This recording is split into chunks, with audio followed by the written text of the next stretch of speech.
Sorry, Darcy. I'm really sorry. I can't believe this. They're not my family anymore. The moment I saw my usually stoic husband shed tears, I made up my mind. We paid off $300,000 in debt, revitalized a struggling restaurant in the countryside, and even built a multi-generational home for my ailing mother-in-law. And they want to kick us out and give it all to my brother-in-law? No way. I won't let them get away with this. I won't hold back anymore. They're going to regret it. I grabbed my phone with trembling hands. Our revenge against those who trampled on us had begun. My name is Darcy. I'm 30 years old and work for a management consulting firm in the city. My husband Kibai, also 30, is a sous chef at a popular restaurant. He doesn't talk much, but he's incredibly kind, hardworking, and sincere. Today, we're having dinner at home with our mutual friend Stephanie. What? You guys are moving back to your hometown? Stephanie was shocked as she sipped her wine. Yeah, Kibai's dad is getting worse and we have decided to take over his family's restaurant. I feel bad for Darcy having to quit her job, but that restaurant is my family legacy and my dad is the reason I became a chef. I get it, but... Stephanie poked at the vibrant dishes Kibai had prepared with a displeased look. Stephanie and Kibai are from Morro Bay, a coastal town far away. I met Stephanie in college when she moved to the city for school. She comes from a wealthy family and is very bubbly, completely opposite to me, but somehow we clicked. She even introduced me to Kibai, saying you two are perfect for each other. But isn't it a waste, Darcy? You've been working so hard at a management consult at a big company, and Kibai, you're a chef at a renowned French restaurant. Don't you guys have dreams? Thanks for worrying, Stephanie, but nowadays, as long as you have a computer, you can work from anywhere. Most importantly, I want to support Kibai. Alright, lovebirds, now next time I'm in town, you better treat me to Kibai's cooking again. Stephanie, thank you. I'll go grab some more wine. As Kibai left the table, I whispered to Stephanie. Stephanie, thanks for your concern, but I'll make it work. I'm lucky to have good friends. Of course, I have my worries about this new chapter, but I know we'll be alright. After saying our goodbyes to Stephanie, my husband and I moved to Morro Bay, unaware of the tough challenges that lay ahead of us.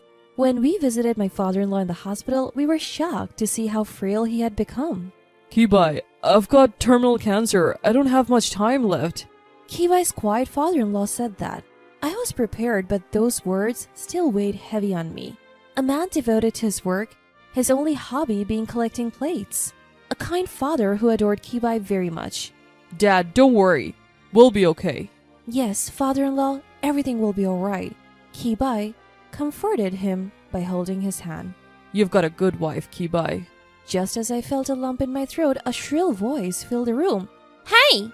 If you're here, say so. I've got something important to talk about. Both of you, come here.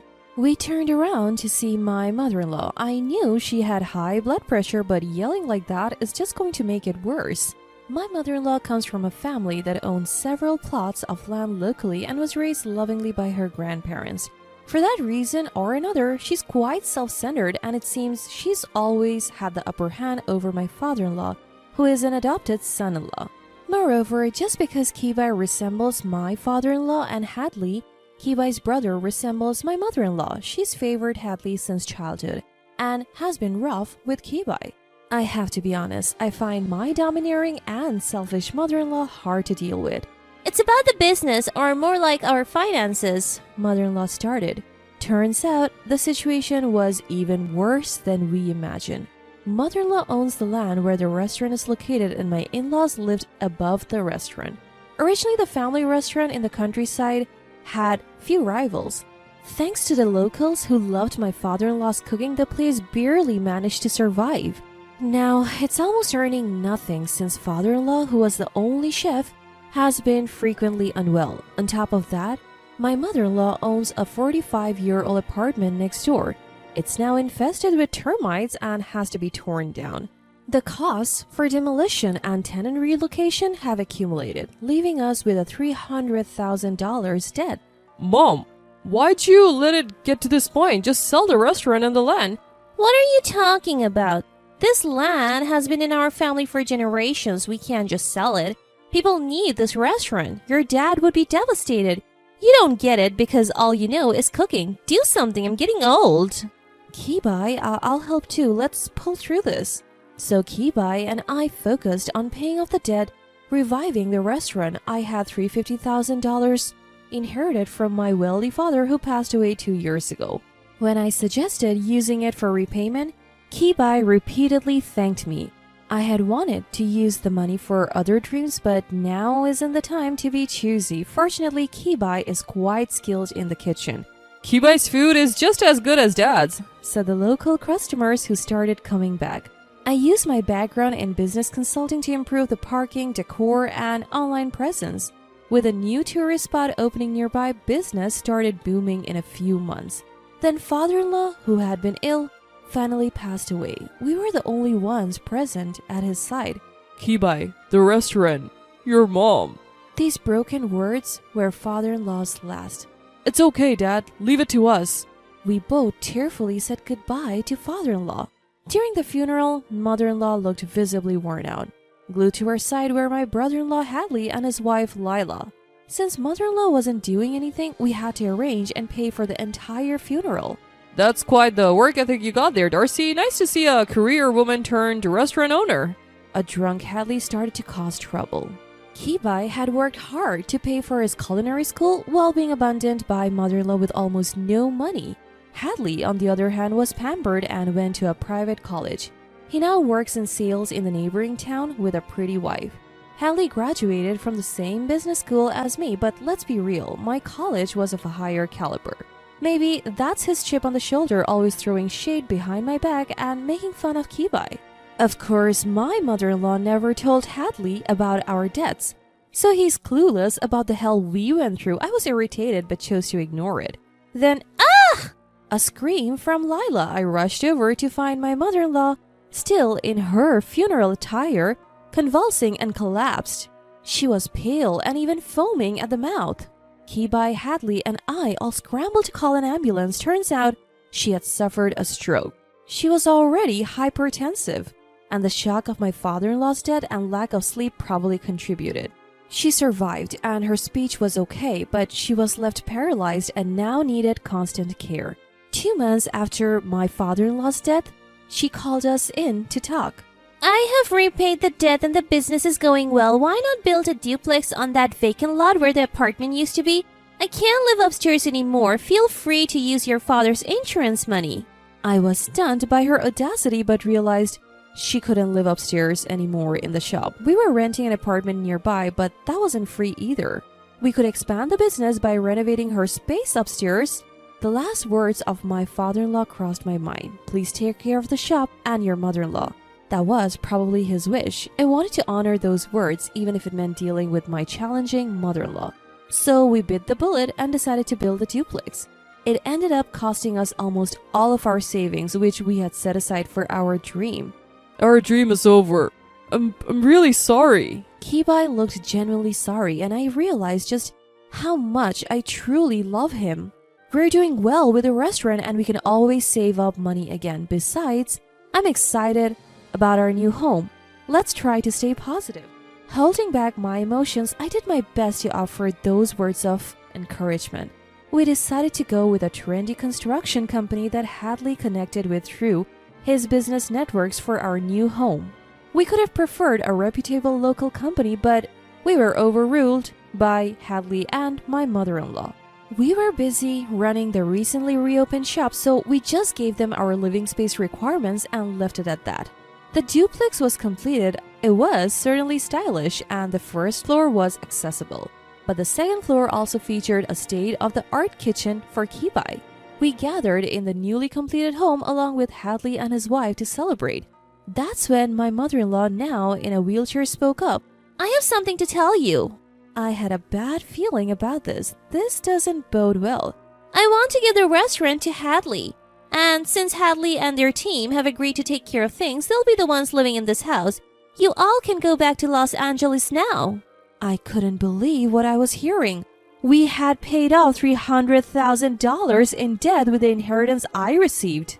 Kibai had worked hard to rebuild the business, turning it into a well-liked shop with great online reviews. We even built a two-family home to care for my ailing mother-in-law, and now they want to kick us out and give it all to Hadley? Wow, this place turned out nice. Don't worry, Mom and the shop are in good hands. Hadley smirked obnoxiously. I can't wait to cook in this fabulous kitchen. Lila chirped, clearly excited. That must be about the kitchen for Kibai. What's up with these people? This is ridiculous. Since that's the case, don't move in here. Oh, take these dishes your father collected. They don't fit in this house. Hadley carried out an old box full of dishes that my father-in-law had collected. I felt dizzy. Well, it's settled then. Time to leave, don't you think? My mother-in-law spoke coldly. I held back my anger, grabbed my husband's arm, and stood up. As we turned to leave, I caught a glimpse of their smirking faces, filling me with nausea. I'm sorry, Darcy. I really am. They're not my family anymore. On the way home, my usually stoic husband broke down. It was the last straw. Let them have the shop and the house. But I won't stand for it anymore. I have had enough. They are going to regret this, I promise. I took out my phone, trembling. Hello, it's Stephanie. Stephanie. Something's come up. We're doing it. After I explained, Stephanie simply said, Understood. You both are on board, right? Let's do it. A few months later, we were at the grand opening of a restaurant cafe located just a 10-minute drive from our Morro Bay family home, as the main chef and the business owners. Turns out, Stephanie's family owns land in Morro Bay and they're entrepreneurs. They initially wanted to start a restaurant around here and had planned to entrust us with running it. However, Stephanie had postponed the plans, not wanting to interfere with Kibai's family business. That was the whisper during the farewell party. Our dream of running our own restaurant became a reality thanks to the financial backing from Stephanie's family. Thanks to Kibai's culinary skills and my marketing, we have already garnered attention, even getting featured in magazines before opening. As we were chatting with Stephanie, champagne glasses in hand, Hadley and mother-in-law barged into the party yelling, "What's the meaning of this?" Why are you even here? You're supposed to be out of the picture. Kibai says coldly. You are missing the point. If they build a restaurant here, our business is going to suffer. Mother-in-law shouts, "The downfall of your business is your own fault, isn't it?" Kibai left, and the quality went downhill. You hired mediocre chefs, so even the locals stopped coming. And let's not forget your online reviews are terrible, mostly because of bad customer service. I calmly retort. Hadley, who always looked down on us, was so angry his face turned red. Damn you, then pay for that house. Kibai retorted, We built that house in the first place, which turns out to be unlivable. Turns out that duplex was a disaster, riddled with leaks and structural issues. Hadley's contractor friend took off, leaving them in a bind. We told you to go with a reputable local contractor, didn't we? You insisted on using your contract. It's not our problem. Kibai and I fired back. And didn't I hear that Lila left? It's impossible to run a failing restaurant and take care of mother-in-law. This woman? Hadley lunged at me. With perfect timing, a crisp pop sound rings out and champagne sprays all over Hadley. Hadley looks stunned while mother-in-law opens her mouth in shock. Stephanie, holding the champagne bottle, says with a smile, "You guys brought this upon yourselves. You underestimate two capable people who are dear friends of mine, but thanks to you, we are a huge success. Now leave, we're celebrating here." Drenched, Hadley and mother-in-law, their faces flushed, retreated. We apologized to our guests for the commotion. Though we kept bowing our heads, our hearts were full of joy. A year went by. Mother-in-law and Hadley had to close their restaurant due to poor management. Living in a rundown apartment, it seems Hadley has been juggling part-time work with caring for mother-in-law. One of our regular customers who's been frequenting our restaurant filled us in on their situation. They used to call us up until about 6 months ago, but we're not engaging with them anymore. Our restaurant cafe is now booming. Customers are flocking to try Kibai's dishes and sweets, and Stephanie couldn't be happier. I help run the business while also working as a business consultant in Morro Bay. Oh, one more thing. While organizing the dishes that father-in-law had left behind, we found his will. It read, Kibai, I'm sorry for everything. Don't worry about the shop or your mother. Just run away and be happy with Darcy. Also, these antiques are for you. Get them appraised. What father-in-law wanted to say was exactly this. He didn't want us to take over the business or mother-in-law. He wanted us to be free. Knowing father-in-law's true feelings brought tears to our eyes. We got the antiques appraised and found out they're worth far more than what had been spent on mother-in-law all these years. For now, we're not selling them. We think of father-in-law and say a prayer every day. Calm and happy days have returned to us.